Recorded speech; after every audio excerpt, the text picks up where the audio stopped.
Well, good evening, everyone. Welcome to the pre-show, which isn't going to last too long. It's only 3 minutes of nothing.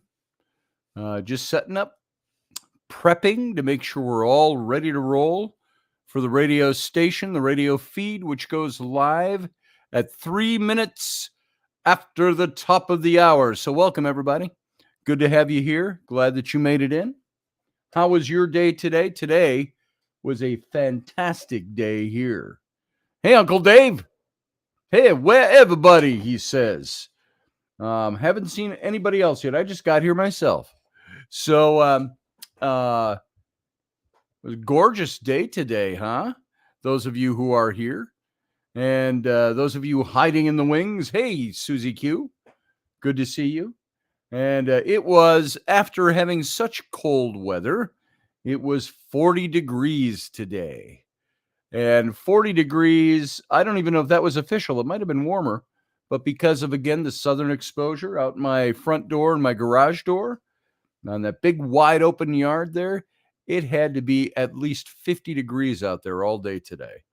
And I went a couple times, stood out in the sun, made a couple phone calls out there, watched the snow and ice melting again off my driveway.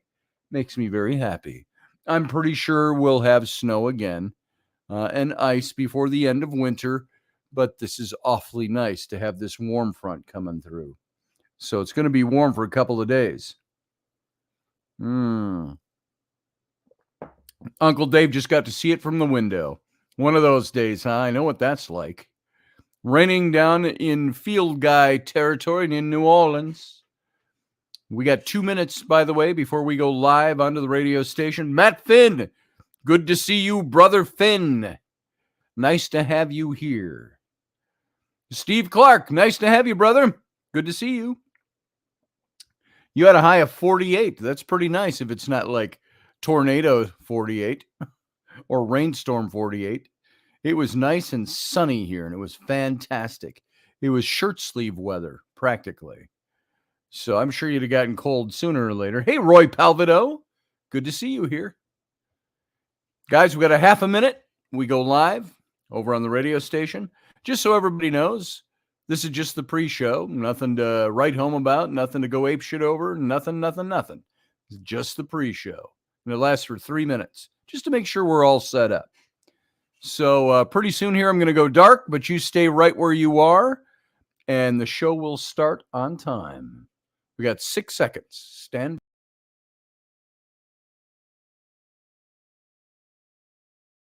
The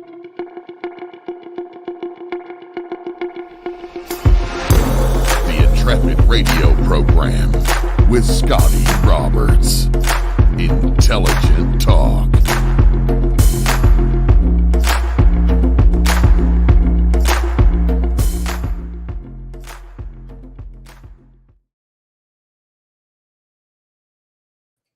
Hey, folks, welcome to the program. Happy Wednesday night. I'm Scotty Roberts, your host, and this is my show, the Intrepid radio program, as it's always been. And going on 22 years of broadcasting. We've had a couple of different names for the show over the years, but we've been here for 22 years. How about that? We've switched around networks and things like that. I think the first show was the Intrepid radio program. Then it went to the Scotty Roberts show. How's that for originality? And we did it under a couple of other names. We also did the Situation Room with John Ward and Rocky Stucci and me. And I did Rocky Stucci's show with him. We also did a new, version of the Situation Room over the years. And then back about 4 years ago to the Intrepid radio program. So I want to welcome you all here. And if you are listening by radio, you are listening over at subspace.radio. And that's the station owned by Russ Haslage.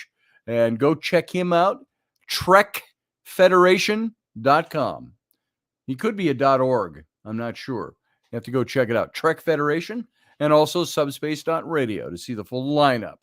And if you're just listening over there, you can find this show. Yeah, how many studios, says Matt Finn. Well, let's see. Are you talking about how many times we've moved over the last 22 years? Ay, ay, ay. And I used to think we were going to be vagabonds for the first part of our marriage. It's extended on for years. So I don't like that at all. So hopefully we're working on some things to hopefully settle down here pretty soon. It's either going to be this place or it's going to be someplace else. So this place needs work, but I ain't doing a thing on this other than make it livable, which it is already. It's just got things that need to be done until we own it outright. And if we don't own this place, I'm hoping this is the last place we'll ever have to move from. And if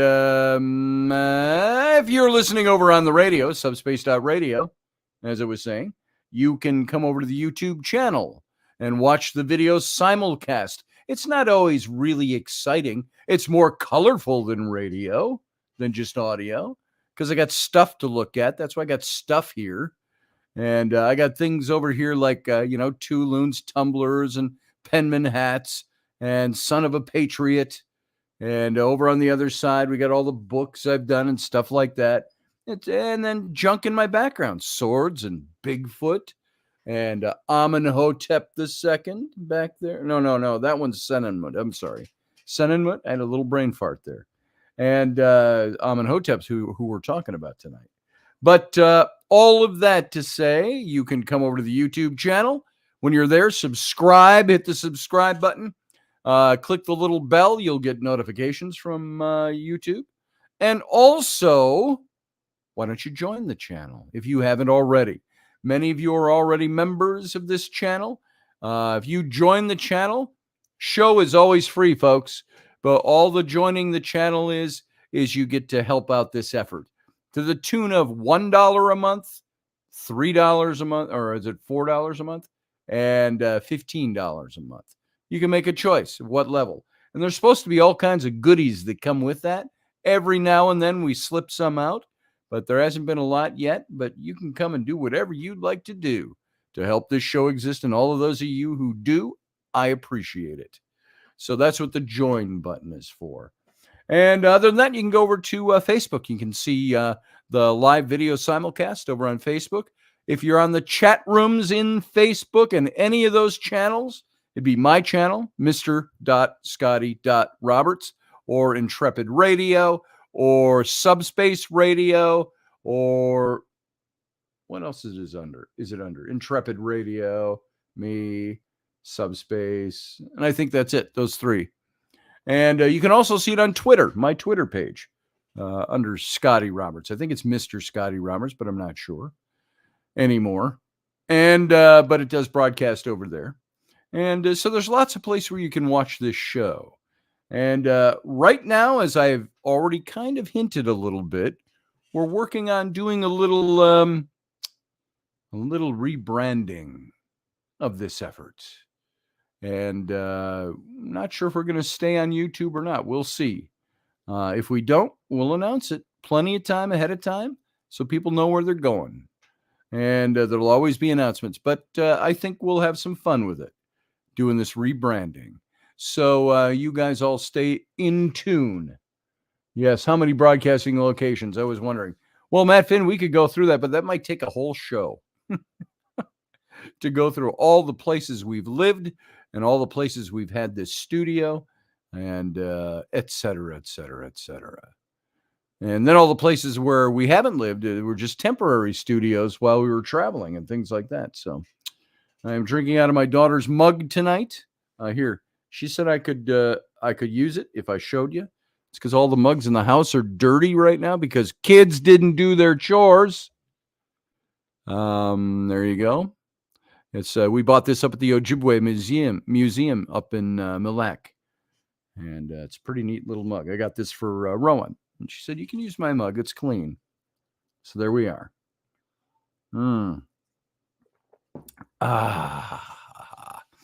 So it's not coffee, but it's keeping me perky. So, the topic we're going to talk about tonight is something I've talked about before. We're all pretty familiar with the basics of this topic already. Senenmut back there over my shoulder, and Amenhotep II is the pharaoh that we're going to be talking about tonight. And we've mentioned him before, but never in great depth. So I wanted to go into him a little deeper tonight in taking a look at who the heck is Amenhotep II and why is he so important? And there's many Egyptologists out there who have led the charge to deny the veracity of the Israelite exodus from Egypt. And renowned Egyptologist David Redford concluded, quote, "The most insurmountable difficulties in interpreting the Exodus narrative, as history have led some to dub it mythology rather than a detailed reporting of historical facts, and therefore impossible to locate geographically." And Redford then betrayed his affinity with his fraternity when he stated that despite the lateness and unreliability of the story in Exodus, no one can deny that the tradition of Israel's coming out of Egypt was one of long standing. And although the affirmation of disputation of Redford's claim is a legitimate pursuit, the present work will concentrate on a completely different goal. And that work is the uncovering of Amenhotep II. What is it that drives me to say that Amenhotep II was the pharaoh of the Exodus? And why can I say that with any certainty? What is it that gives me structure to my theory? We're going to go through that, and we're not going to get through it all tonight. So we'll definitely hit this more than one night.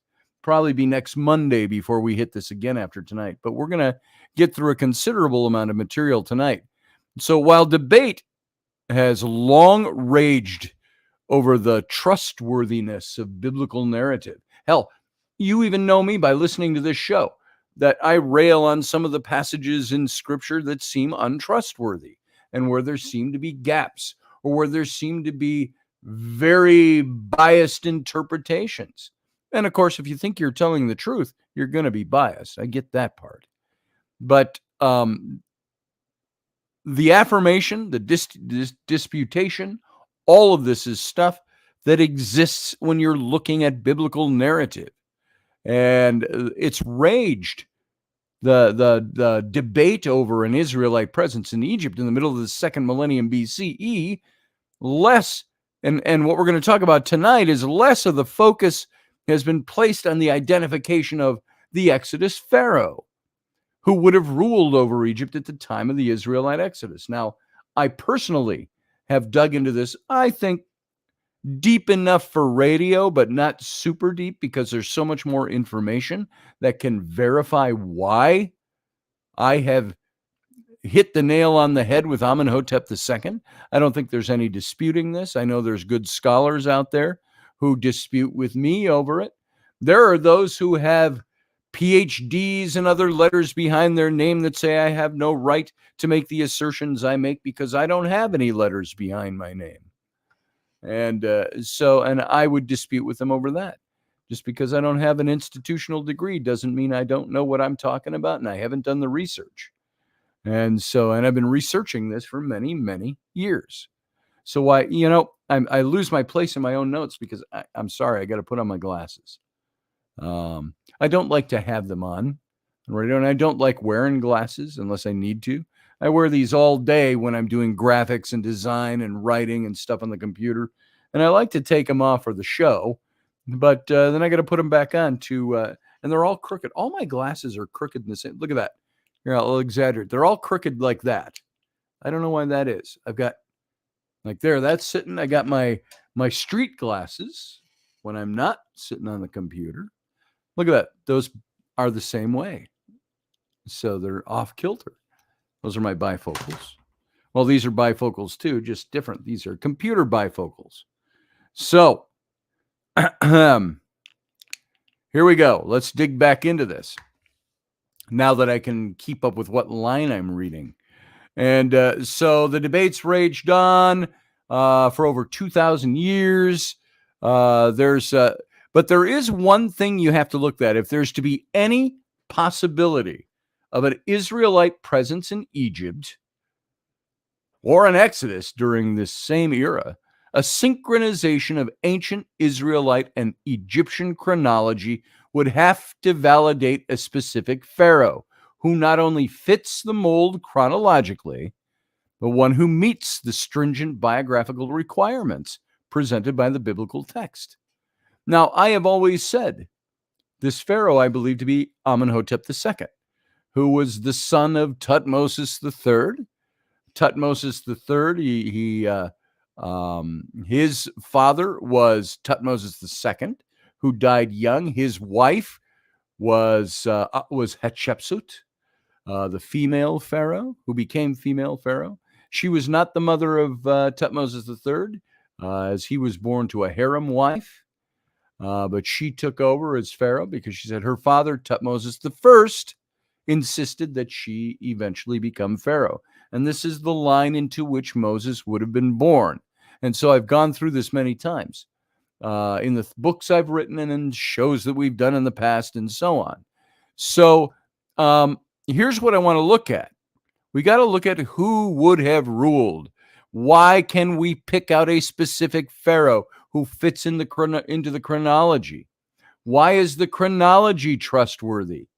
And so the end goal of what I'm going to be presenting to you now, after Israelite and Egyptian history have been synchronized, is to examine the Exodus pharaoh's biographical sketch in order to determine whether this biblical figure not only meets the chronological requirement, but also meets the biographical requirements of the Egyptian monarch. We're going to look at why Moses may have omitted the names in the Old Testament. We're going to go through that. Although we've talked about some of this before, I want to dig into this a little more in depth.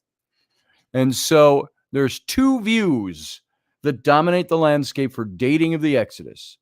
The early date, that's one view, the 15th century BCE, which would be in the 1400s, and the late date view, the 13th century, which would have been in the 1400s. And so, I'm sorry, into the 1200s. And I keep doing that backwards. It's like time zones. So the candidate for the late date view is Ramesses II, the famous Yul Brynner Ramesses. And Ramesses in some of the best movies ever done about animated included on the Exodus and Moses. Ramesses lived from 1290 to 1223 BCE, while the candidate for the early Exodus view is Amenhotep II, who lived from 1455 to 1418. Now, this is, and by the way, those are regnal dates, the times that they were on the throne. Sorry about that. That's not their lifespan. So many scholars now date the Exodus to the 13th century BCE. And it's a step that requires a redefinition of concrete numbers in biblical passages that, if taken literally, would indisputably place the Exodus in the 15th century. And the eminent Egyptologist, biblical scholar, Kenneth Kitchen, is foremost among them. He said this, quote, "Thus, if all factors are given their due weight, a 13th century Exodus remains at present the least objectionable dating." That's he's going on the Ramesses II dates, which would be in the 1200s, the 13th century. And he says, on a combination of all the data, biblical and otherwise, when those data are outrightly evaluated and understood in their context, this is the date you have to end up with. He says the 13th century, Ramesses II. Now, while Kitchen has been a major contributor in the field of Old Testament history and chronology, the accuracy of his conclusion here is disputable, very disputable, along with whether he's evaluated all of the data, quote unquote, correctly. Even though he's a good scholar, there's some people that are bent on a certain bias, and that's what they hold to when they interpret data. Bryant Wood is another scholar who rejects the theory of a 13th century BC Exodus. Which was originally propagated by William F. Albright in the 1930s. appealing to, I've got big tomes of Albright's up here in my Egyptian books and my archaeological books, biblical archaeology books. But in the 1930s, Albright appealed to a reevaluation of the archaeological evidence that was pertinent to key Palestinian cities in question. And chronologist Roger Young also opposes this trend. He said, a date for the Exodus in the mid-15th century BC has been much maligned because of favorite theories that identified various pharaohs of a later date with the pharaohs of the oppression in the Exodus. And it's hoped that the present study has strengthened the case for the accuracy of the chronological numbers, he said, as preserved in the Masoretic texts, and at the same time has helped to discredit theories which put the Exodus anywhere but in the middle of the 15th century. So you can see there's controversy among the biggest names out there in biblical archaeology. And since the early Exodus view is going to surface as the sounder view after a discussion of the relevant chronological matters, Amenhotep II's candidacy is going to be tested in great detail in this little mini-series I'm going to do on him. And so here's the things you have to look at. By answering these following questions, it's going to be seen whether Amenhotep remains a viable candidate for the Pharaoh exodus-pharaoh, dyslexic thinking there, as the biblical text will be scrutinized after being synchronized with Egyptian history. Does Amenhotep II qualify as the pharaoh who lived through the 10th plague because he was not his father's eldest son? Could the eldest son of Amenhotep II have died during the 10th plague, which must be true of the exodus-pharaoh's son? Did Amenhotep II die in the Red Sea, as the Bible allegedly indicates about the exodus-pharaoh? And you'll find that that's not what the Bible actually says. Can any of Amenhotep II's military campaigns be related to the Exodus events? Can the loss of an exorbitant number of Hebrew slaves, potentially Egypt's slave base at the time, be accounted for in the records of Amenhotep II's reign? Is there any evidence to confirm that Amenhotep II interacted with the Hebrews after they left Egypt?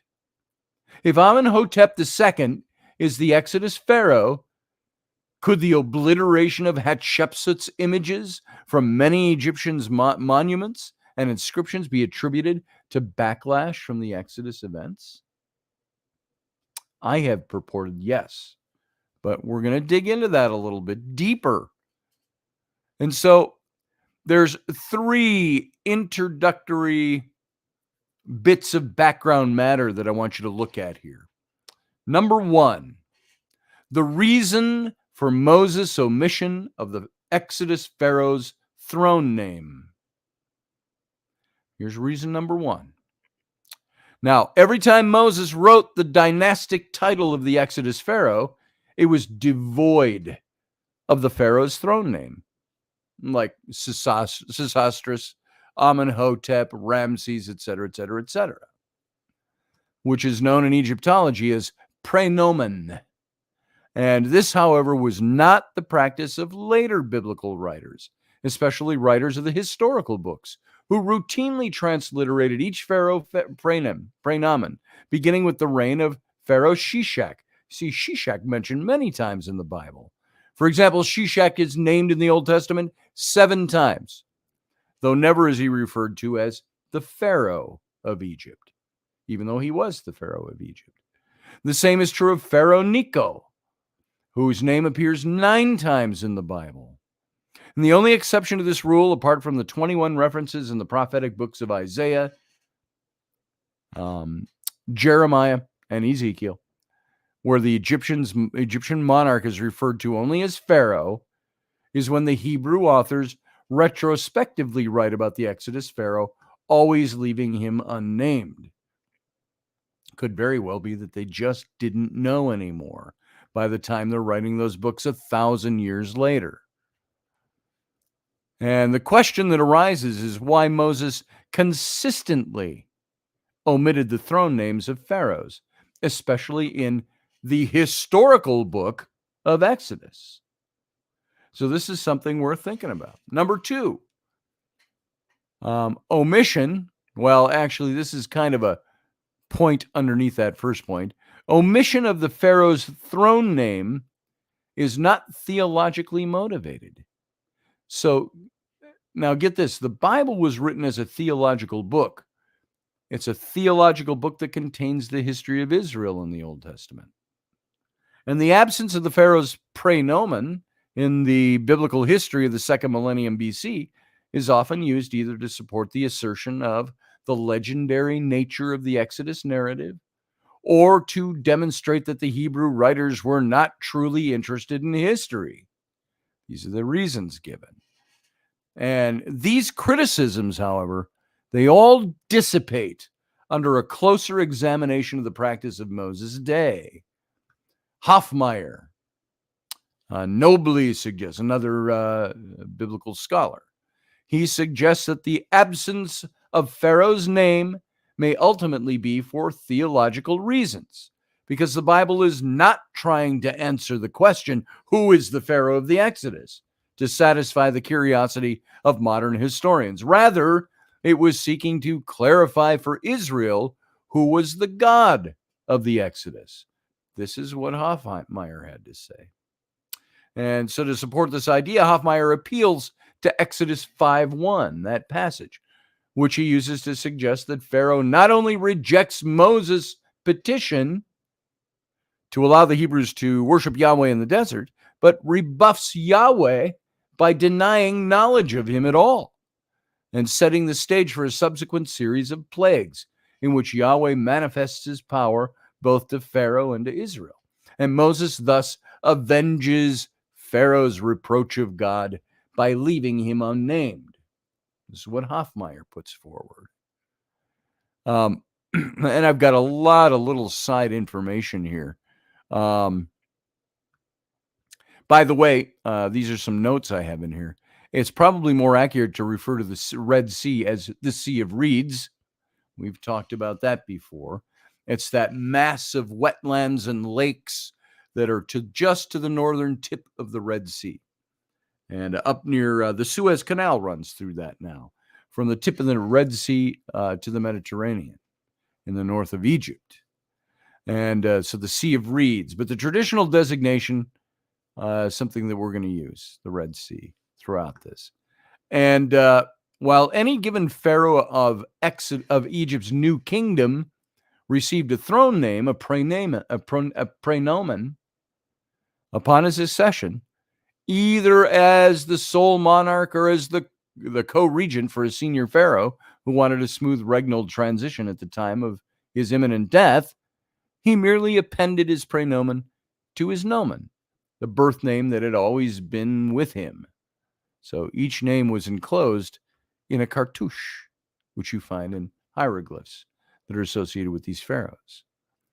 And so any temptation to doubt the reliability of the biblical text reference to an unnamed pharaoh should be avoided vigorously, since surely historians would not dismiss the historicity of Tutmosis III's Megiddo campaign, because the names of the kings of the Kadesh and Megiddo are not recorded in the ancient Egyptian accounts. So if you use that reasoning, you couldn't accept those things as well. Now, Hofmeyr, he's certainly correct that Yahweh intended to demonstrate to the Israelites that he is the Lord, their God. Exodus 6:7, if you look at that verse. And to show the Egyptians that he is the Lord, Exodus 7:5. So it was to show the Israelites and to show the Egyptians that he is the Lord, their God. However, Hofmeyr isn't justified in suggesting that the absence of Pharaoh's name is motivated by a desire to exact revenge on the Pharaoh. Now, I even thought that at one point. I thought, why would Moses have omitted these regnal names? Maybe it's because he was thumbing his nose at him. Yeah, take that, Pharaoh. And I'm not going to name you. Nobody's going to know who you are. I'd even written, I think I wrote in the Exodus Reality, that I think what Moses was, I was speculating that what Moses may have done was omit their names, because to speak their names was to give eternal life by Egyptian religion and Egyptian theology and spirituality. And Moses, having been raised in that for the first half of his life before the Exodus, that's something he may have said, I'm not going to give them life by mentioning the name. That's something I wrote about. So, but Exodus 7:5 clearly states that Yahweh's message was directed not toward Pharaoh, but toward the Egyptian people. Moreover, the battle that waged throughout the days of Moses' audiences with Pharaoh was not between Yahweh and Pharaoh, but between Yahweh and the gods of Egypt, who during God's invoking of the 10 plagues were proven to be powerless. So he's not justified, Hoffmeyer, in suggesting that the absence of Pharaoh's name is motivated by a desire to exact revenge on Pharaoh. The God of Israel himself said in Exodus 12 and 12:12, he said, "And against all gods of Egypt I will execute judgments. I am Yahweh," he said. And I always liked Val Kilmer doing the voice of Moses in the Prince of Egypt.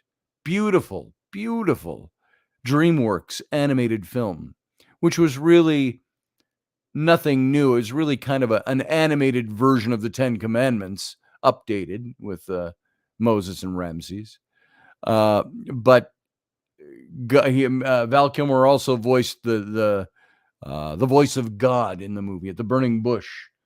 And he says, you will, and with this rod in your hand, you will go to Egypt and you will show them my wonders, he says. And this is what God did. It was to show the Egyptians and the Egyptian gods that he will execute judgment, because I am Yahweh and I will show you my wonders. And so this conclusion is supported by the statement of Jethro, Moses' father-in-law, when he flees Egypt, who had just heard a firsthand account of all the events. He said, "Now I know that the Lord is greater than all the gods, because he is the very thing in which they were proud. He proved to be above them." Exodus 18:11. Note, Jethro and nobody said, not even the Bible says none of those gods existed. So God was showing that he was more powerful than all of them put together.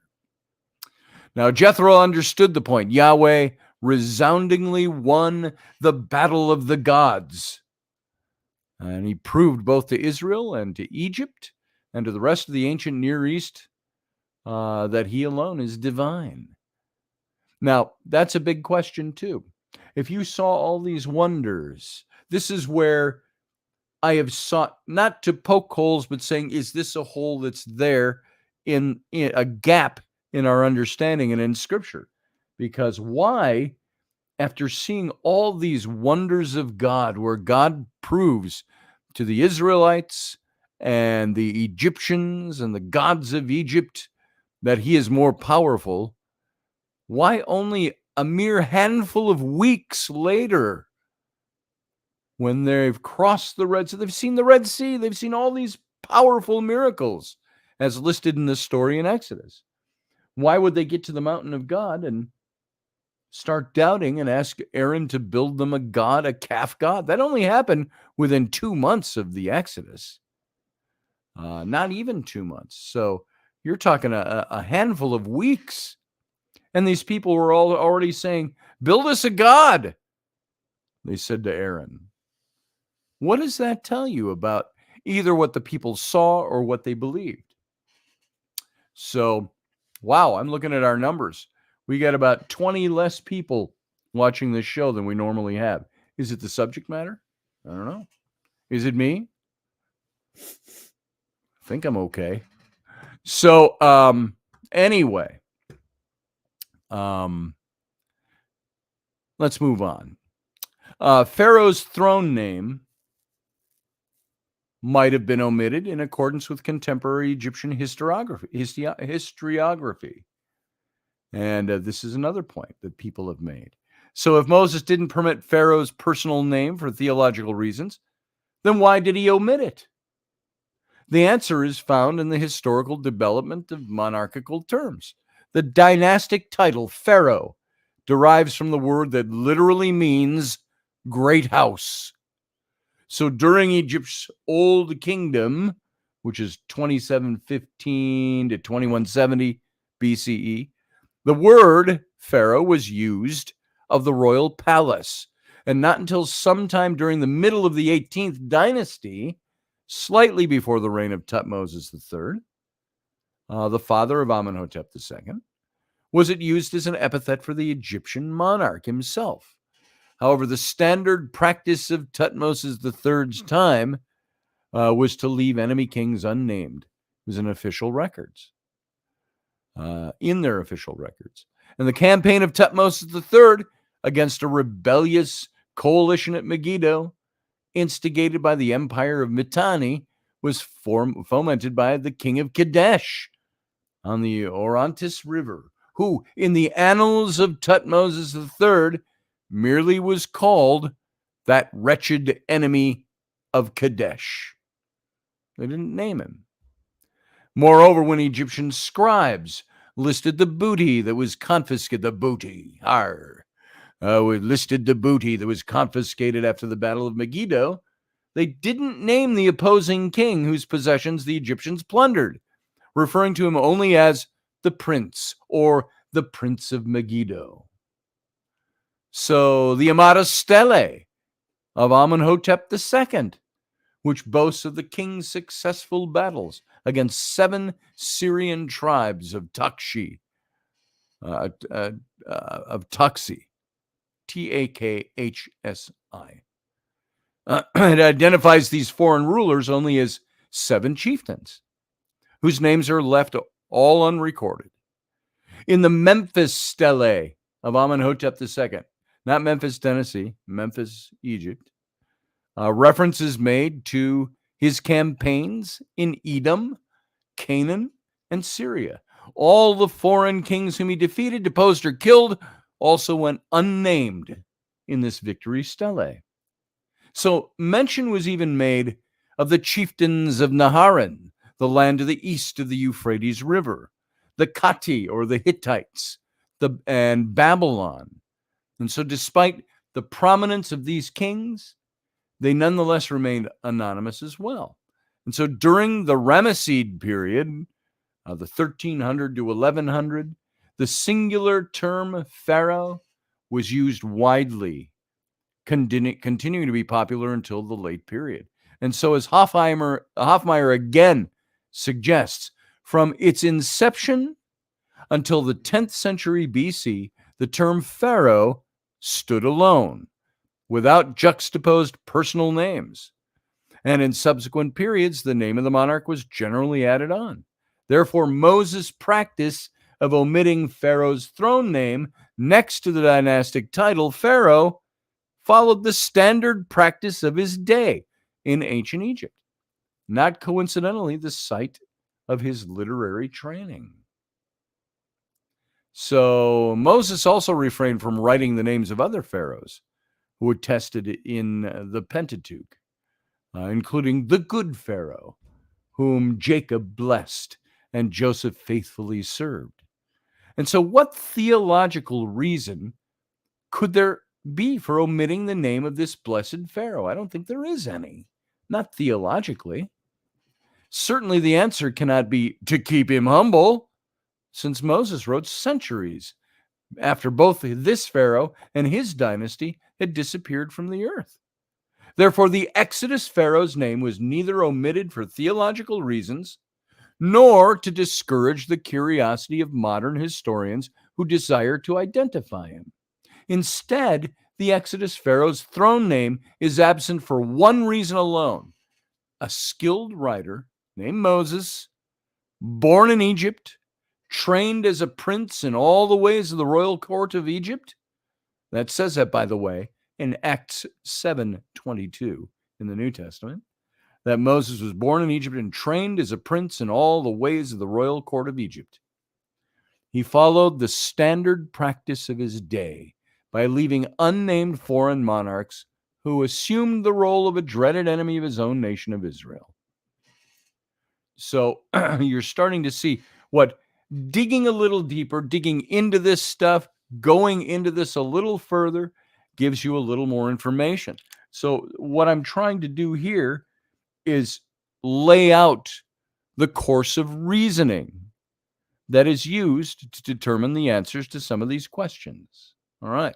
Is everybody enjoying this? I'm seeing no conversation over in the chat room, and we've dwindled to 8 people that are signed into the chat room when we usually have many more. If I'm boring you, let me know. If this is not your cup of tea, let me know. If you don't want to listen to it, it's going to go on a couple more nights. So there you go. This is for me too. I enjoy this stuff. So number 2 now. Now we're on number 2. The biblical chronology. So precisely dating the Exodus. So before going on into all this meaty stuff I want to get us to, the exact date of the Exodus has to be established. It has to be established. The central text for this crucial historical event, 1 Kings 6:1, and I've mentioned this before, mentioned it in my own book, and I've mentioned it when we've talked about this before. If you're into your Bible and you read your Bible, you can look up 1 Kings 6:1. As a matter of fact, I've got, as long as we're talking about this, I happen to have an old Bible of mine here. This is the Bible I had when I went to seminary. This was given to me by family members when in 1980 I started attending seminary. And it's an NIV, a New International Version of the Bible. And if I go to First Kings 6:1, I'm in 1 Samuel. I got to go to 2 Samuel, 1 Kings 1. Let's see. Turn in your Bibles, if you will, with me. Okay, 6:1. Let's get there. 6:1. Here it is. In 1 Kings. Now, you can't read it from there. I'll read it for you. You can look it up if you want. 1 Kings 6:1. In the 480th year after the Israelites had come out of Egypt, in the 4th year of Solomon's reign over Israel, in the month of Ziv, the 2nd month, he began to build the temple of the Lord. Solomon's temple, Temple 1, archaeologically speaking. The first temple built in the land of Israel by the Israelites, built by Solomon, David's son.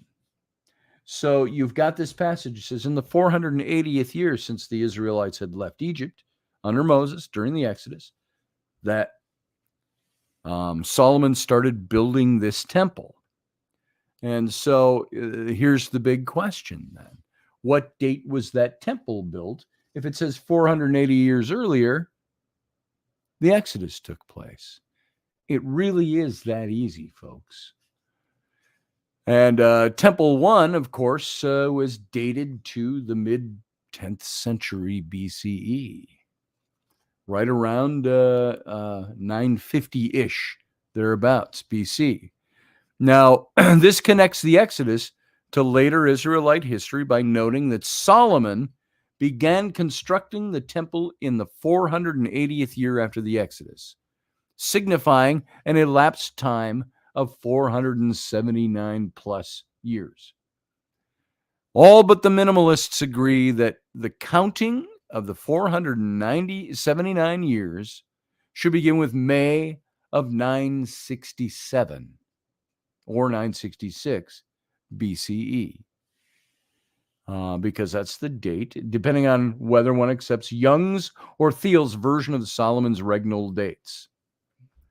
So, thus the 479 years begins either in 1446 BC or 1445 BC, either of which can be Solomon's regnal dates.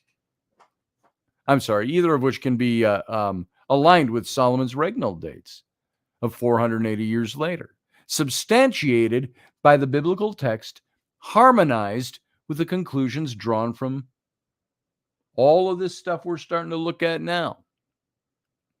Now, by the way, I've mentioned this before too. If the Exodus took place in 1445 to 1446 BCE, what was the first thing after 40 years of wandering in the wilderness that happened? Moses dies, and the leadership of Israel is passed on to Joshua. And what's the first act of Joshua when they go in to conquer the land of Israel, or what would become Israel, of Canaan? The destruction of the city of Jericho. Now, Jericho, we know, thanks to Leakey and thanks to other archaeologists over the last 150 years, that the fall of Jericho, Tel El Dab, I think it is. Tel El Dab. I might be wrong about that one. Just going from memory. But that Tel in the city of Jericho, which still exists today, there's a Tel there, which is the old city, the old ruins, buried mounds, the mounds. And in their research, they found all things that correlate with the biblical story, the walls falling down and things like that. And they date all of that due to pottery and other things that they use to date old sites like this to right around 1405 BC as the date of the fall of Jericho. Now, 1405 BC, if Joshua led that battle and conquered the city of Jericho in 1405, and 40 years earlier was the Exodus, what do you got? You have 1445. So that makes a very interesting historical correlation as well. But let's move on. Number 2, biblical chronology, precisely dating the Exodus, is what we're looking at here. And underneath this is 1, the case for dating the Exodus to 1446 BC. And it's a compelling argument for choosing 1446 BC that the Jubilee cycles agree with this date exactly, yet are completely independent of the 479 plus years of 1 Kings 6:1. So the Jubilee dates are precise only if the priests begin recounting or counting the years when they entered into the land in 1406 BC or 1405, give or take a year. The Talmud lists 17 cycles from Israel's entry into Canaan until the last Jubilee cycle in 574, which is 14 years after Jerusalem's destruction by using the Tishri calendar, a statement also found in chapter 11 of the Cedar of Olam, in case you were wondering, which predates the Talmud.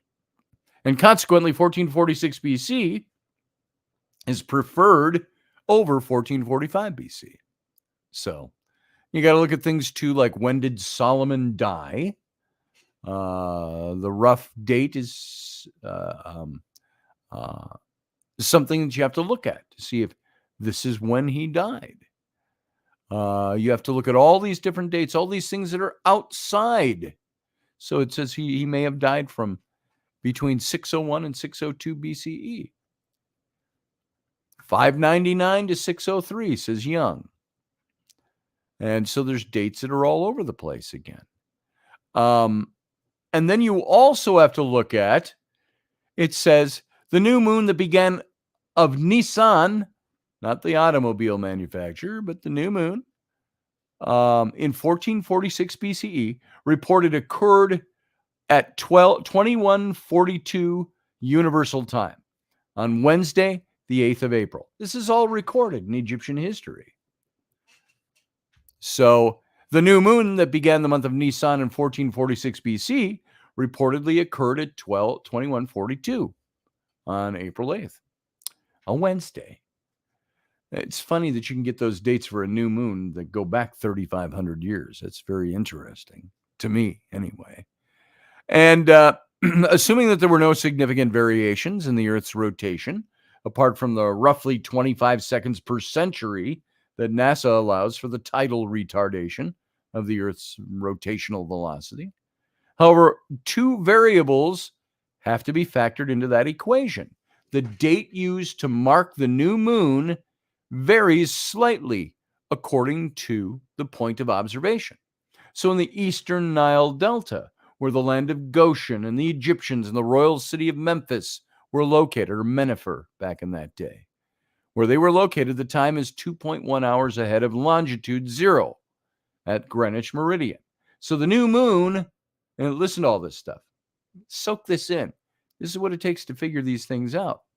So the new moon should have been observable in Egypt at 2142, which would be, what's 2142? 8, what is that?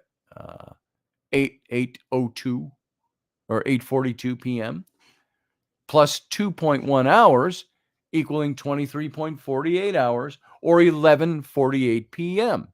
Since 11:48 p.m.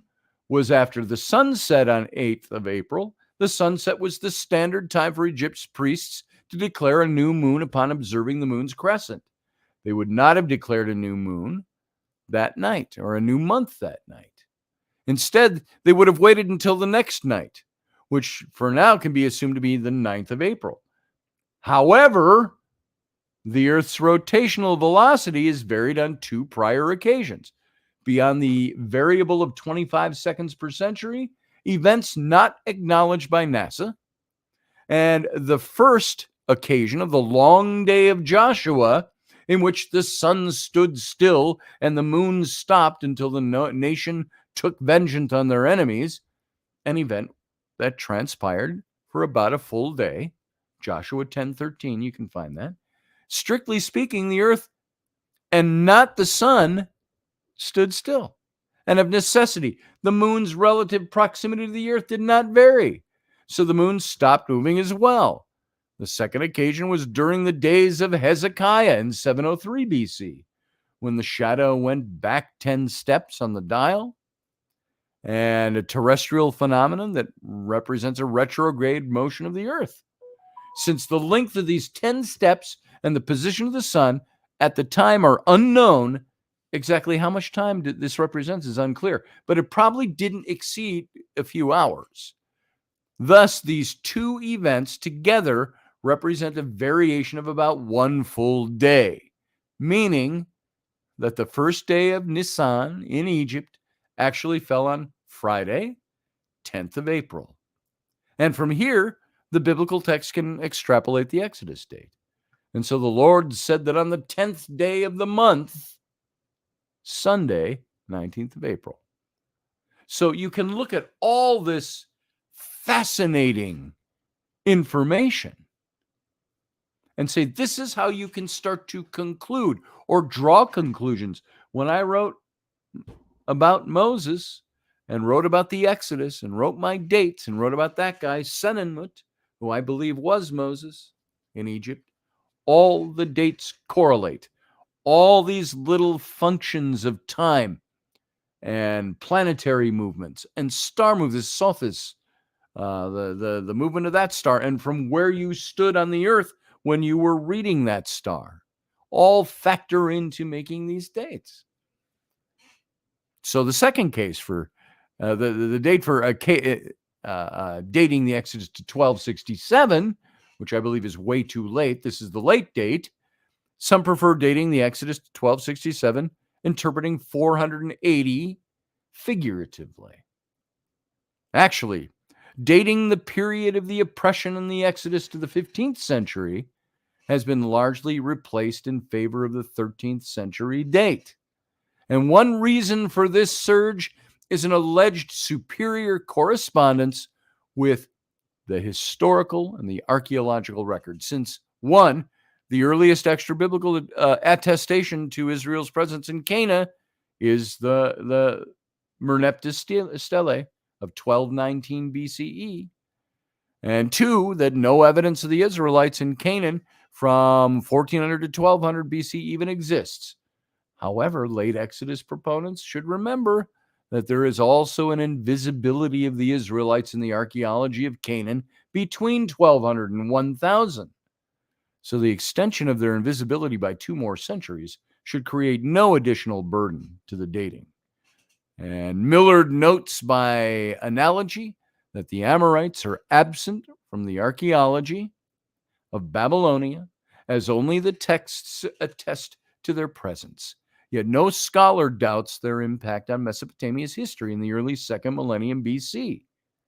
And by the way, there was a series we did over a year ago on looking at one of the dates of the places the Exodus in the late date in the 1200s, is that there was no presence of Israelite conquest in Canaan prior to that, but there was. We went through all the maps that existed, the maps that existed of the day, the name places that had been changed or that correlated, and so on. So a second reason for this surge is that Ramses, the store city, the city of Ramses, the store city that the Israelites built, it says so in Exodus 1:11. They built the treasure cities of Ramses, Pithom and Ramses, which are known as Pi-Ramses or Ramses. And how can you build the cities for a guy named Ramses if you didn't live during his time period in the 1200s? So that's a reason for that surge in that viewpoint. It's usually identified with Pi-Ramses, which flourished from about 1270 to 1100 BC and was comparable to the largest cities of the area and the region, but was built only during the reign of Ramses II. So Shia rebuts that Ramses was used of the land, to which the patriarchs traveled several centuries earlier, when no ruler bore the name Ramses, suggesting that both references may be a divinely overseen updating of an earlier place name. Remember, I've talked about this before. The city of Avaris lies beneath Pi-Ramses. And Avaris was a few hundred years older and bears all the markings by current archaeology to Semitic culture and Semitic tools and Semitic structures. That to me is compelling stuff. So what did Ramses II do? We've mentioned this many times. The great usurper of buildings, the great usurper of things, he just slapped his name on them. He went to the city of Avaris and reclaimed it and built his treasure cities. So the Israelites didn't build Pi-Ramses. The Israelites built Avaris a couple 300 years earlier. And Avaris is where they've also found the statue of Joseph, the remnants of his palace, and things like that, which we'll get into more later. To the radio audience, I'm sad to say we got to get out of here. We got to say goodnight to you. So thank you for being here. Live long and prosper. Everyone else, stand by in the chat room. Join us every weeknight at 9 p.m. Central Standard Time, 10 p.m. Eastern. The Intrepid radio program, a Scotty Roberts Productions broadcast.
Hey, folks, welcome to the Captain's Cabin.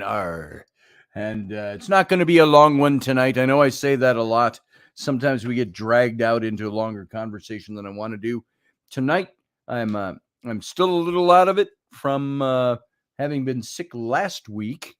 And so hopefully it's just going to wear off sooner or later. I'm just dragging today. Not sleeping enough. And that kind of thing. So that's putting all my cards on the table. That's who I am. That's where I am. That's what I'm doing. And so Captain's Cabin tonight is not appealing to me as it usually does because I'm tired. I'm tired in the head. But we'll do as much as we feel like doing and hopefully not lose you all. So you can all come in. This is the time where you can come and you can call into the show. As a matter of fact, let me invite you to call into the show. I invite you. I'm going to paste it into the chat room. If you're over on Facebook, you might not see this. This is over in the YouTube chat room. So you can come on over here. So far, I don't see many people over in the Facebook chat room. Most everybody's here in... it looks like Michael Lee Brewer was over in the Facebook room. So if you want to come over to the chat room over here, you can call in. We can talk a bit. I say take the night off, says Barbie D. Yeah, I might.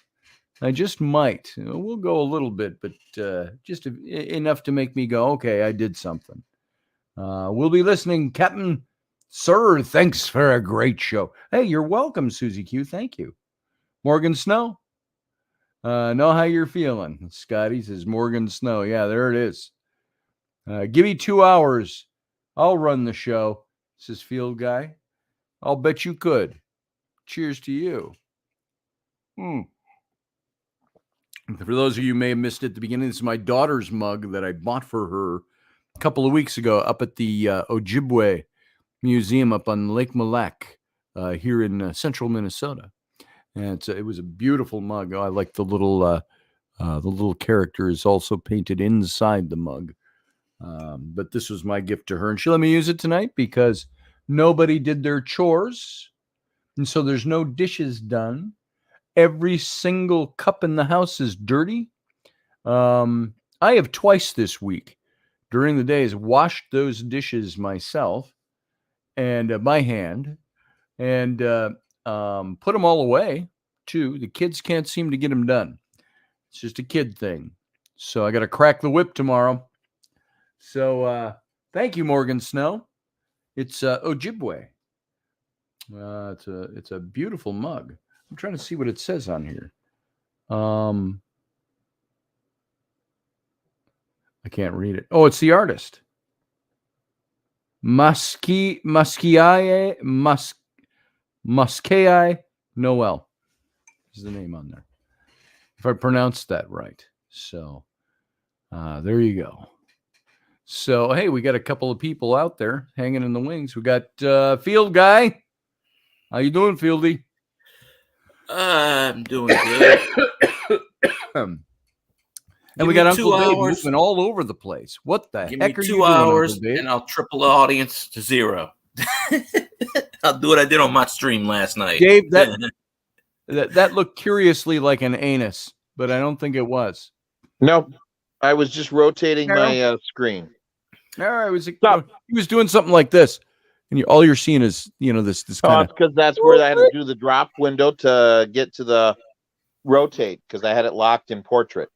Ah, Uncle Dave was figuring the screen. That's it. It's touchscreen. What can I do? It wants to be touched. Exactly. So, what's on your fellas' minds? Nothing. I just called in to kill time. Huh. Yours, not mine. I don't know. I was doing a stream last night and I was bored until everybody was like asking me stuff because I didn't watch the whatever the hell you want to call that speech last night. I didn't watch it. Oh God, I didn't watch it either. No time for it.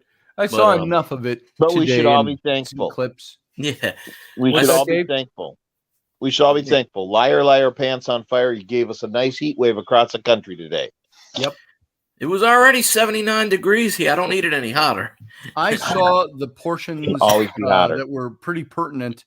I loved where the Republican response on the floor when he was outright lying about what the Republicans planned to do with Social Security was to put it away. And you saw Kevin McCarthy shaking his head behind him. You know, that is not what we're doing. Do not tell this lie. And then as he kept going, the Republicans all started booing him. Which I've never seen in a State of the Union before. Yelling I saw Nancy out Pelosi liar. People yelling liar from the House. Yeah. Some of the House members were yelling, liar, liar, you are lying. And all the Republicans were like, no, that is not true. And Biden saying, well, come to my office. I'll show you the paperwork. It's like, no, we're right here. We're telling you you're lying. And so that went on last night. And today in an interview, he says, well, I got them to come around to my way of thinking by calling them out. Does he think? I mean, his paperwork is in his Corvette with the classified documents and in the same back seat.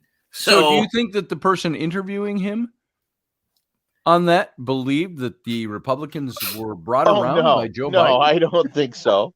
I don't think so. But I love how he tries to twist everything, to were brought around by what I had to say. I don't think so, Joe. Like I say, somebody is feeding him some really bad information. Yeah. He's a babbling idiot. I love my parents, but I wouldn't elect either of them president. There's one of two things. They're trying to take him down. His own party is trying to take him down by making him look so incredibly stupid, or that party really believes that you can sway the country and the vote by lying to them, overtly lying, obscenely lying. They have always done that to their own constituents. Yeah. Look at Adam Schiff. Look at Adam Schiff for 4 years. He'd go to an intel meeting and they'd say there's absolutely no proof here that Donald Trump had any contact with Russians. And then he would come out and say, we got the proof today. We got the proof today. Yep. It's like, what the fuck? He's an idiot. Feeding him something, all right, said Susie Q. Exactly. Yeah, and it was so I'm not going to do any kind of critique of it because I didn't watch it. I didn't want to. But I have to a certain extent, at least glean information so I know what I'm talking about. I heard that Huckabee Sanders, that she gave the response. She gave the response and did a brilliant job of it. A shining light, I heard. Brilliant. She was amazing. One thing I heard pointed out today, I think it was Kevin McCarthy said it. I saw him in an interview, and he said, the one thing that really bothered me about Biden's speech last night, he says there was nothing at all patriotic about it. There was nothing at all that spoke to the people of the United States. I know. All him trying to push what he didn't praise the troops. He didn't praise first responders. He didn't say anything positive about the police. Nope. And and he said what Sandra Huckabee did in the first 2 minutes was more patriotic and more uplifting than anything Biden said during his speech. And it was just unreal. That's because his backers in that country starting with an R, because I don't want to say, because you know how YouTube is, his backers were like, oh, no, you can't say anything about America. Yeah. You can't be patriotic. There's something about that. And he, again, while claiming to be the great unifier, he spent the greater portion of his speech telling people why the Republicans were bad. Yeah. And how does that unify? How does that pull them over to his side? What la-la land is he living in? He's an idiot. Is he cognitive enough to know he's an idiot? He's lying, and he knows he's lying, and he's going to keep up that bald-faced lie to the public. Because the public doesn't look for themselves. The public. This is a man who claimed to have 3 degrees, didn't have 3 degrees. Right. The man that claimed to have graduated at the top of his law class, graduated 67th out of 85. This is a man who has made up everything he's ever said.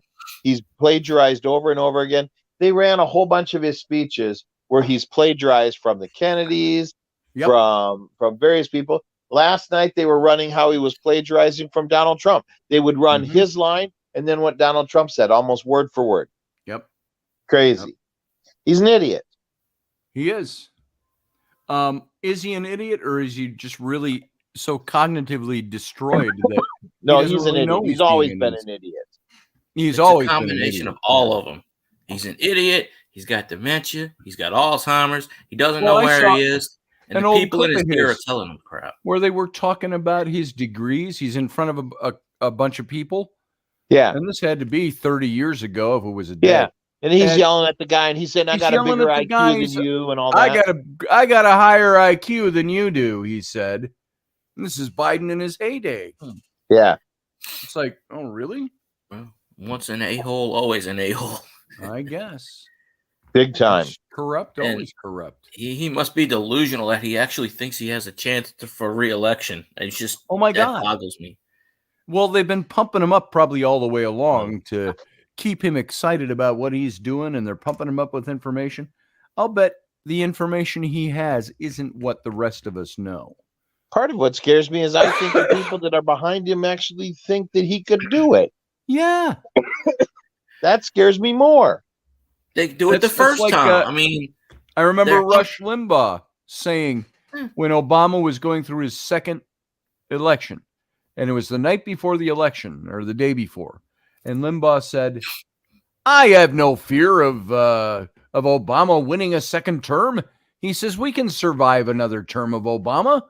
He said, what we won't survive is a citizenry that's willing to reelect him.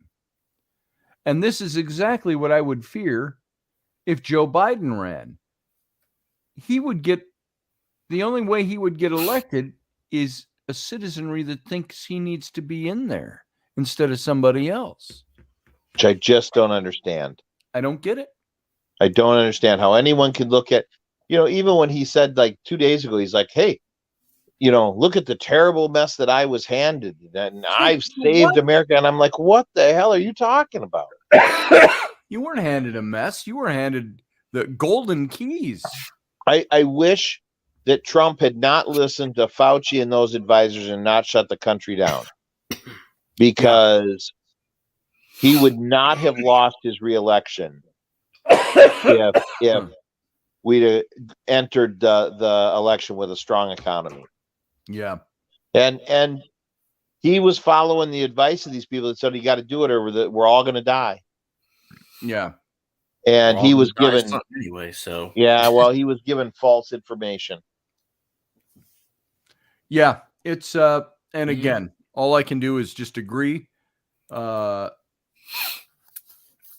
It's become I have this great fear that the Biden administration is them trying to prove to us that we no longer actually need a president. We can be ruled by cabal. And that this is what's going to play out in the next election.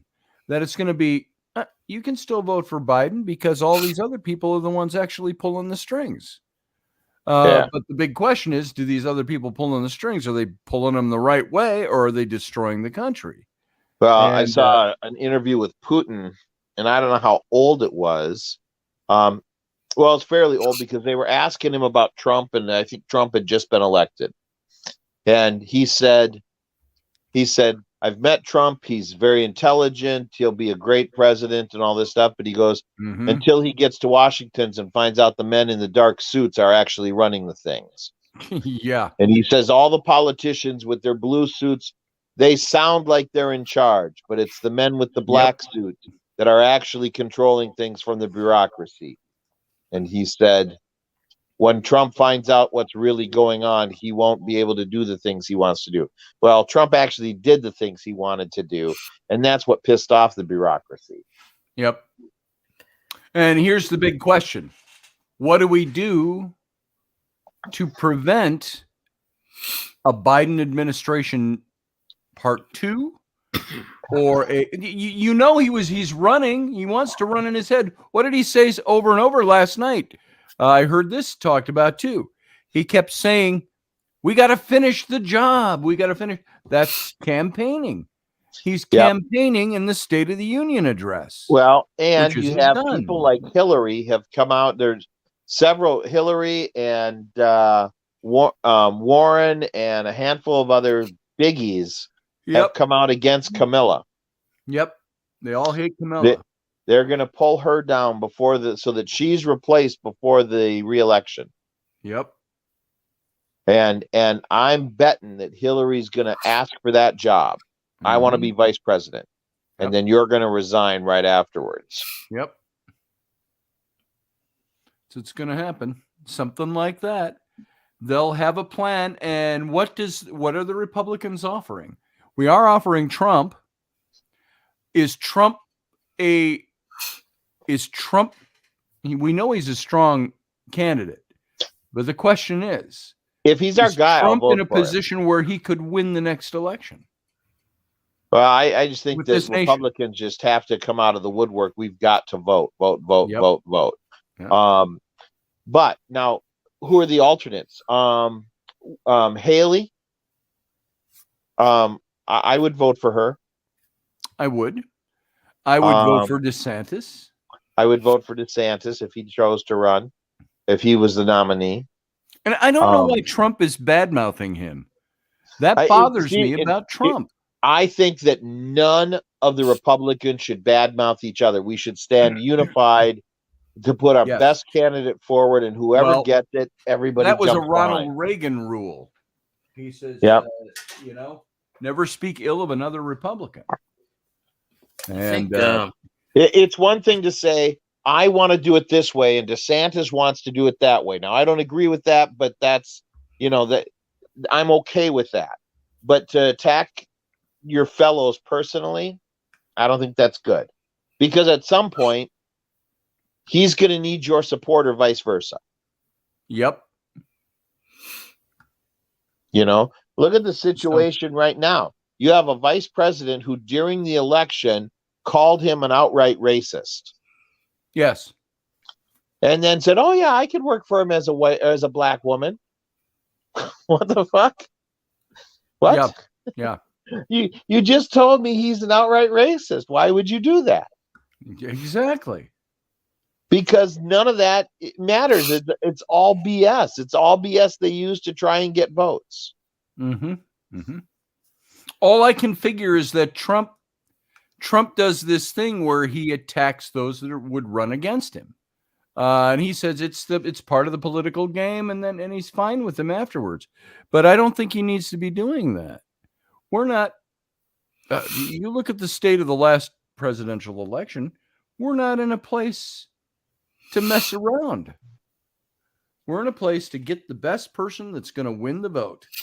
Now, you have people that don't even like Trump that have said, I saw Megyn Kelly a couple of months ago said, if Trump runs, Trump's going to win. And she's not a big fan of his. Oh, she's not a fan of his because he called her on some BS. Yeah. And that she doesn't like to have her BS called on. No, she doesn't. I like her, but you're right. I really liked her up until that point. Yeah, same here. Then she stepped outside of being a really excellent anchor and became Michelle Cannon-Free. Very personal about stuff, and I don't think she should have. Yeah. I still love Tulsi Gabbard. I would love to I see do too. A dream team in my head would be DeSantis and Gabbard. I think that would be more unifying if you put a Republican and a Democrat. I know she's no longer a Democrat, but if you put a Republican and a Democrat together, she still has a lot of supporters on the Democratic side. You put a Republican and a Democrat together, I think we could unify this country. Sure. Again. And Trump, I like Trump. I voted for him twice in the last 5 years, 6 years. And I would love to see Trump in before anybody on the left right now. If anybody on the left wins the presidential election this next time around, that tells you something about our citizenry. And that's a little frightening. Well, we need that balance back. And I think anybody that runs on the right needs to utilize Trump on the domestic front to bring the economy back. Use his advice, sit down and work with him and really pool that information to bring our economy back the right way. Because he had a good grasp on that. I actually think that we're at a point now in the world where I would not be opposed to having a co-presidency where you elect somebody that's focus is on the domestic side and somebody whose focus is on the world stage, and they work together. And sure, occasionally they're going to meet and they're going to have ideas for each other, but I think going forward, I would not be opposed to that. Yeah. I never knew, Susie Q, what Tulsi's, somebody said they didn't like her stance on guns last time around. I don't know what her stance was on guns. Now, she was a Democrat, but she's also a military person, active. I don't know what her exact stance is. I think she was willing to make compromises on some of the situations, but I'm a Second Amendment guy, but I'm open to discussing that, because there's some things I look at. The average citizen doesn't necessarily need a machine gun. You know, the average citizen, people get wigged out about 30-round magazines, and I'm like, well, take 2 20-round magazines and take the fuckers together. Now you got 40. So it's like there's workarounds on all that stuff. And it's like, I don't know that that's the bridge I want to die on to save the Second Amendment. I think the Second Amendment, like the first, is untouchable. I believe, and I believe you believe that too. I believe it's all the minutia that comes in from the sides and the reinterpretation and the this and that and the different kinds of weapons we have nowadays. I get that. I get that to a certain degree. Yeah, I don't think. I really think that there has to be limits on who can own a full automatic weapon. I think there should be limits on that. Do a permit thing, and if you can show a justification for it, there you go. Thomas Jefferson said it best. He said, liberty too must be limited in order to be possessed. So, oh well. That's a discussion for another day. So, yeah, I don't know what's going to happen. I know what I'm going to do to try to make what I need to have happen, what I want to see happen. So, Susie Q says no limits ever. You mean on the Second Amendment? Overall, I would agree with that, Susie Q. At the same time, I can see veracity to some of the arguments used against it. I don't want to see people walking around with Sidewinder missiles or whatever, and that's you can walk around with those. But I think there should be some limitations as to who can own what. I wouldn't mind Sidewinders mounted on the RV, but yeah, that'd be kind of neat. But then again, what did the founders mean by it's a last? The Second Amendment is there to protect the citizenry from tyranny. So I would. Well, and when people use the argument, well, they didn't. Susie, I read the Constitution. I hope you're not telling me that. When they say stuff like, well, they didn't mean weapons of war. Well, the brown vest was the weapon of war, and they were totally fine with the average citizen owning one. Yeah, and the average citizen could have one. Most did. We wouldn't have a country if the average citizens didn't own those weapons in the first place. Right. Now, the Constitution doesn't come out and say we can have exactly what the government has. It doesn't state that. It just says that the citizenry has the right, and it doesn't even say it in the Second Amendment. It just says there shall be no that the right to own weapons is something that every citizen has. Well, and it doesn't specify what kind of weapon.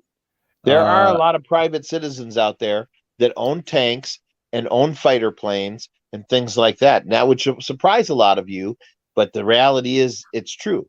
Now they go under the guise of military reenactors, and a lot of it's World War II equipment. Sure. But you know what? We did okay against the Nazis with the World War II equipment. We could do okay against a crazed leader if we needed to. And Susan, Susie, I don't think anybody was questioning whether or not you could have a cannon back 250 years ago. Yeah, I know people that own cannons. I know somebody that owns a battery of cannons.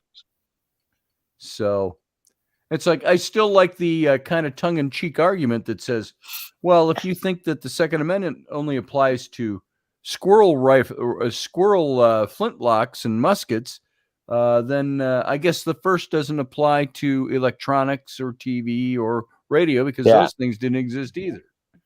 Yep. And so it's a living document. You have to move along with it. Yeah.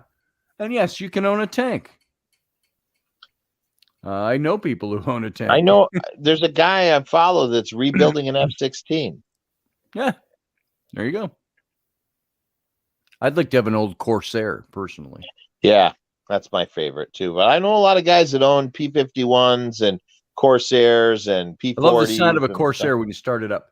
I can't even do it right now.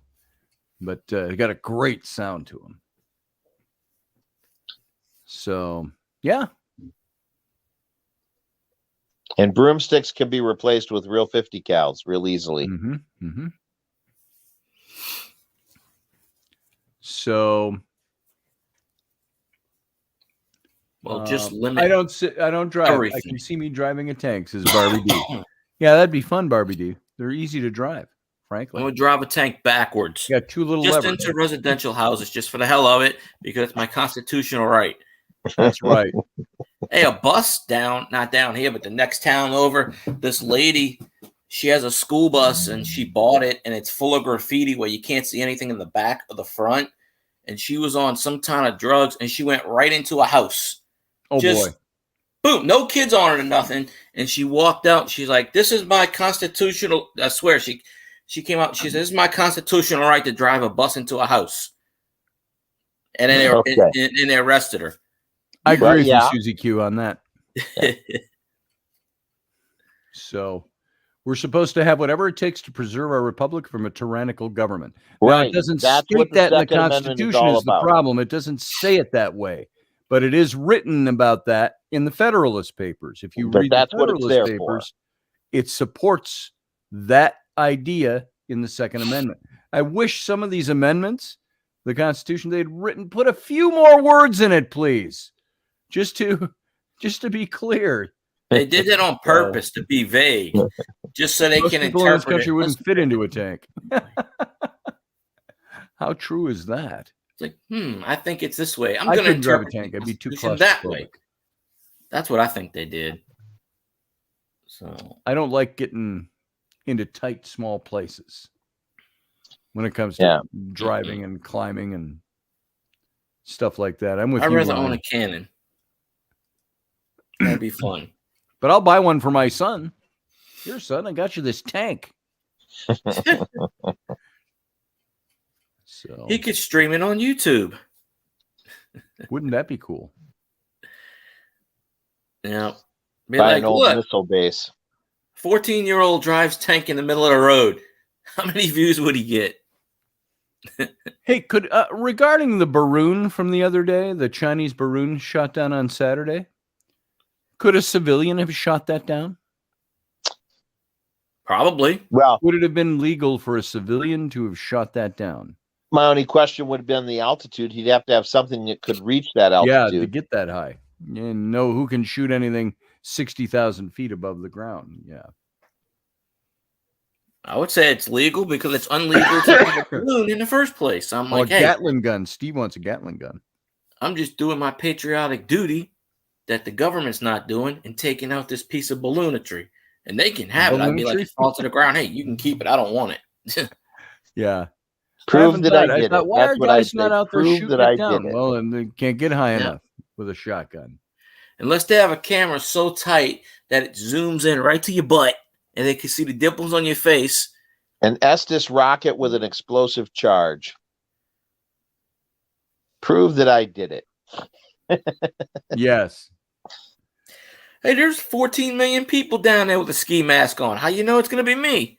Yeah. I'm just saying. It's a ski mask convention. I'm surprised when it was flying over Kansas that there weren't a bunch of duck hunters out there shooting at it. Might have been.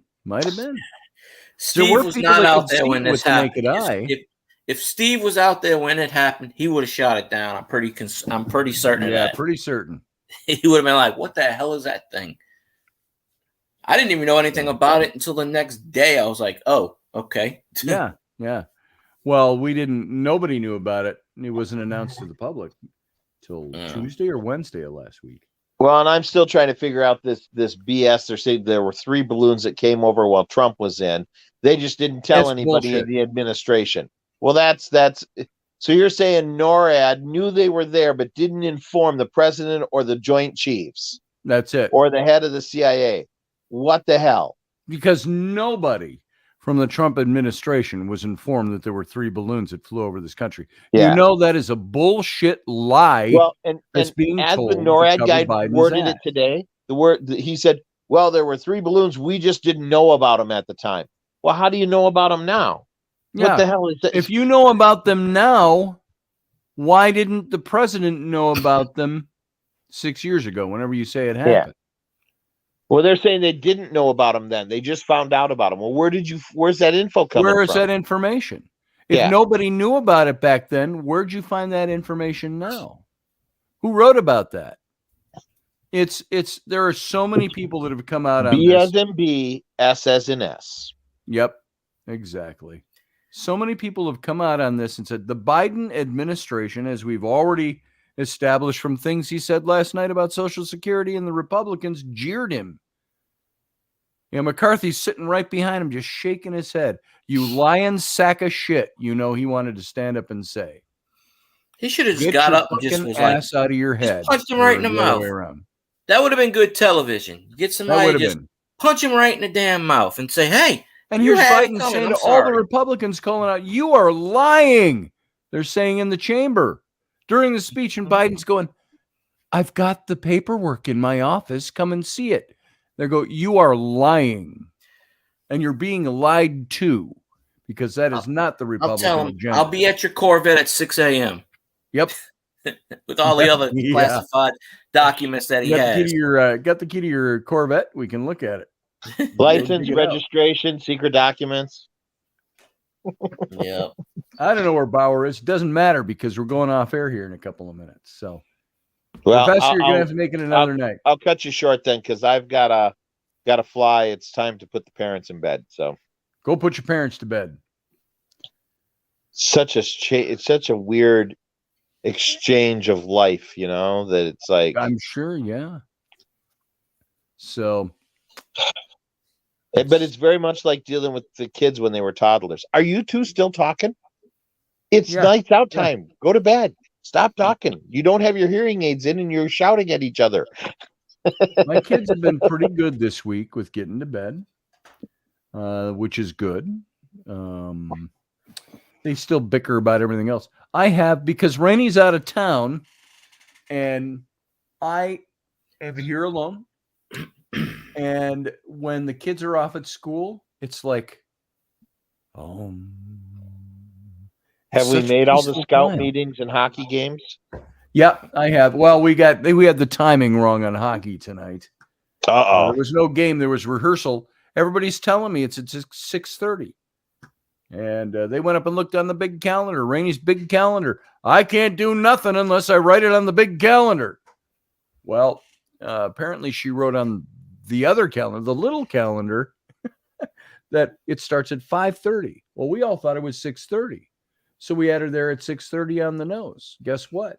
She was an hour late, and it was over for the little kids, And Rainey said, was she pissed? No. She did say she was on the phone with the kids and No, I'm talking about Ellery. I'm not. Oh, Ellery? No, she came out. She was a little disappointed. I said, we'll go get a slushie. She's really liking that at the hockey gas thing. station. She is. She does really well. So, but all that to say, we missed Scouts on Monday, but that's the day Rainey left, running all over, running kids all over. We had 6 kids in the house after school. And I had a doctor's appointment at 6 p.m.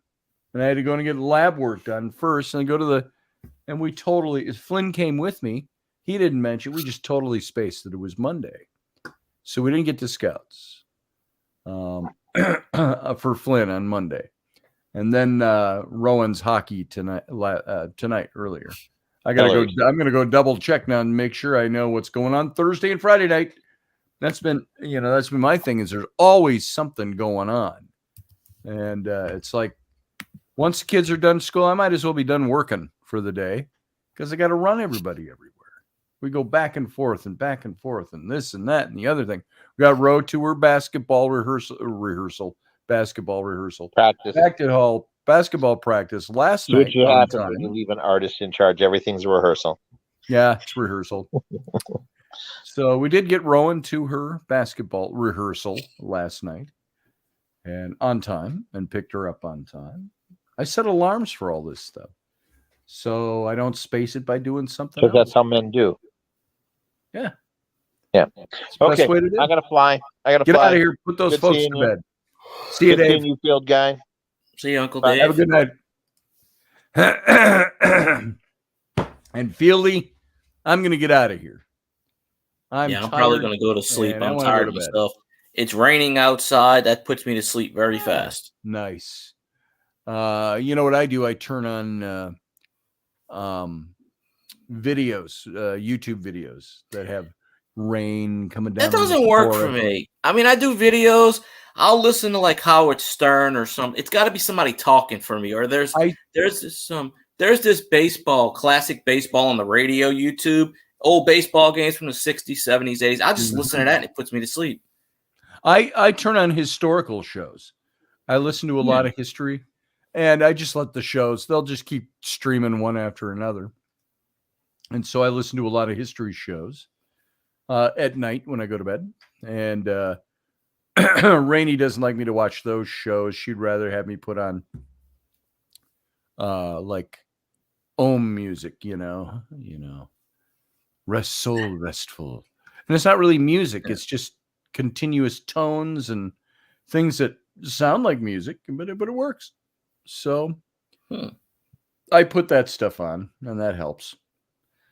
So anyway, see, look at that. I'm yawning. Fieldy, go away. Have a good night. I'll talk to you soon, brother. All right, folks, that's it. That's all we got tonight. We're going to get out of here. And so I appreciate your being here.